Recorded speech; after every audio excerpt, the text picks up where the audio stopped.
All right, we're doing our weekly 80s roundup. 80s roundup? Can Okay. I say something honest? Yes? You didn't watch it? I've only watched 15 minutes of that movie What? in my life. Can I be honest? I watched it last night. Oh, I watched for the first time? No. I saw it in the 80s, but Okay, it's like, okay. I better watch it again. I never watched it today. Nice. Like, I watched it last week, and then I watched it again. But is that your first time? No. I've watched this movie like 20 times. This was my first time watching it. Really? And I was laughing the first It is so good. It It so is bad. I know, that's why it Okay, is. let's just give people some reference. So every week, before we get into it, we're choosing everybody gets to choose an 80s film. So last week we had a great conversation about Bloodsport. Yeah. And Nate said it was the best film he'd ever seen. It is the greatest film in history. I don't know why anyone's disputing this. Just watch the film. Oh my god. Anyways, it was a great conversation. So this week Justin has chosen Escape from New York. So Justin, why don't you tell us why you chose this movie? So we talked about, when we were talking about Bloodsport, we talked about Kurt Russell a bit. We talked about Roadhouse, and I was like, oh, maybe I'll do Roadhouse. And then I was like, there's not much to talk about in Roadhouse. And then I saw that there was and this movie directly inspired this series. Sony announced that they were remaking Metal Gear Solid 2 Snake Eater. And Snake Plissken was the inspiration for Metal Gear Solid for That explains the patch and the bandana. for the patch for no reason. Everything, really. The name, just like him chain smoking cigarettes constantly. Just call me Snake. Call me Snake. Just being a 80s action hero badass, having a bandana and an eye patch for no reason other than it looks cool. Motorcycle boots with armor plating on the front because it looks cool. Super tight gray camo cargo pants. No, cargo pants that are only tight in the ass. It's so good. So I could not get An through 80s style. So you just answered like all my questions. Like, why does he have an eye patch? Why does he have tight pants? Why has this movie ever been made? So there's no answers for any of those. Okay, got it. No, it's just because it's the 80s and it's Kurt Russell. Oh and my he's God. Also, his gun of choice is a Mac 10 with like a 20 times rifle scope on the top. He's shooting through walls to karate kick through.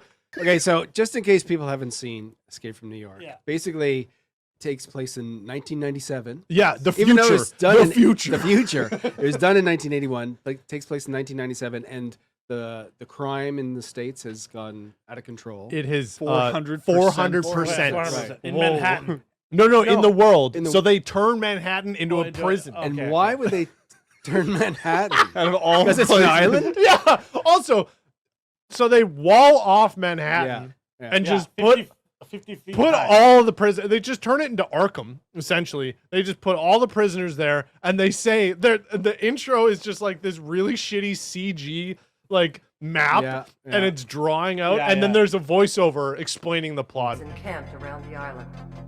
There are no guards inside the prison. Do you know For who some the voice reason, was? who's the voice? I Sigourney do. Weaver. Should I say it or do you want to say Go it? ahead. It's Jamie Lee Curtis. Jamie Lee Hey! Yeah. Through even it's her voice like when you're in the buildings and as you hear like the Oh, alarm and cool. stuff, that's Yeah. her. Yeah. Cool. Uncredited. So they explain it, and they're like, crime has increased 400%. So we turned Manhattan into a prison. We put walls up. There's mines and explosives everywhere. We don't put any cops or guards in there. So we just let them do whatever they want. They police Yeah. them. They try to escape, then we murder them all. And then the opening scene is these two guys on a dinghy. Helicopter is That just was like so funny. turn around just- in 5 They seconds. blew them up, right? And yeah, then they shoot a rocket at them. But why would they shoot them? They're inside still. No, because whatever. It's just target practice. That's the punishment Yeah. for. It's Even a really trying, weird making An scenario. attempt even. Then they've got a distress signal from an unknown aircraft. Turns out it's the president. Imagine not recognizing the president. Yeah. So does everyone on Air Force One die except for the president? Yeah, because the president gets in this giant red ball Yep. with the presidential seal on the front.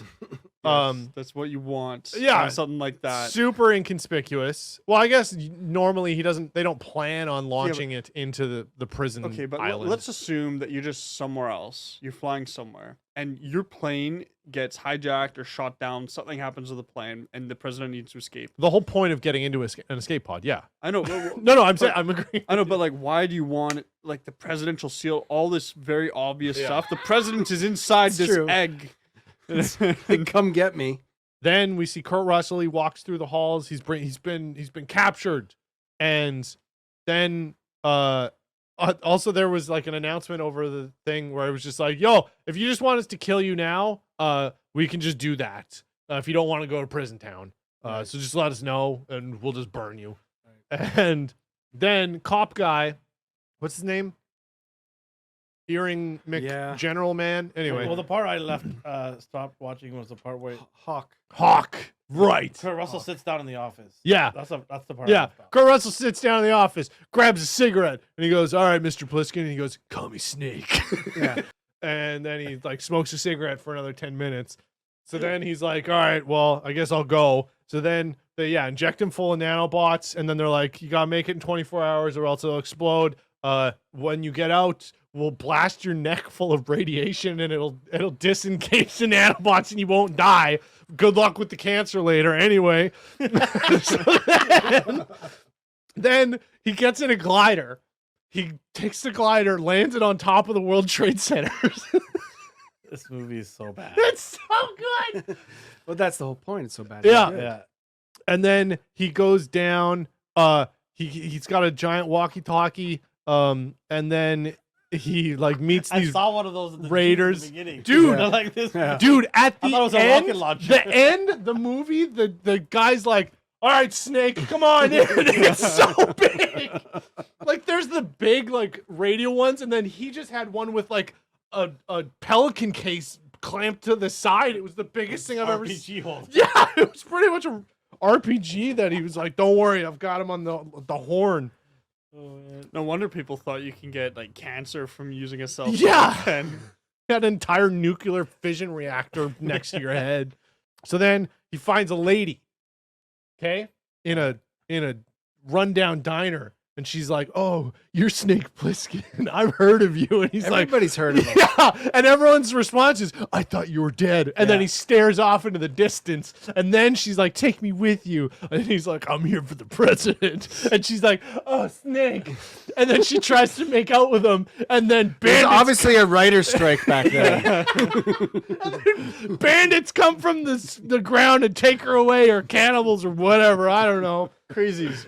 Oh yeah, crazy. Crazy. That's That's what what she they calls were. it. And then then there's a Cadillac with chandeliers on it and a disco ball in the rearview mirror. And then they get the president, and everyone dies. And that's only the first 30 minutes. Yeah. Yeah. Well, I remember, so I'm watching it last night because I did see it, I don't know, late 80s maybe, but in the first like 20 minutes, like, what do you explain? That all happened. I'm like, what are they going to do for the next hour? Like, he's just going to walk around New York going, "Mr. President, where are Yeah. you?"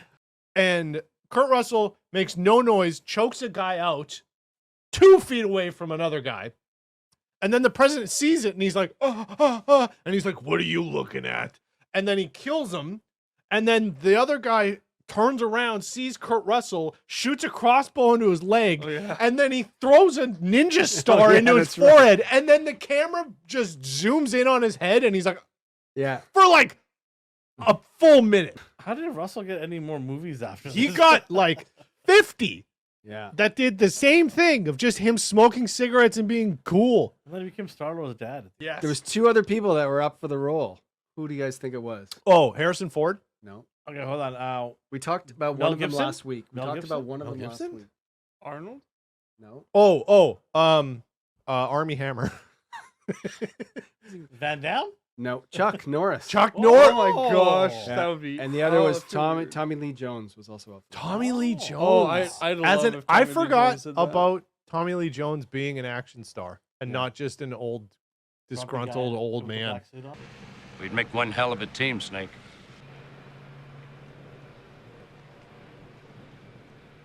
The name's Pliskin. And then at the end, after being like, "Call me Snake," he goes, The name's Pliskin. All right. So there's character development too. It's the best movie ever. Thank you for watching. Be sure to subscribe for more content.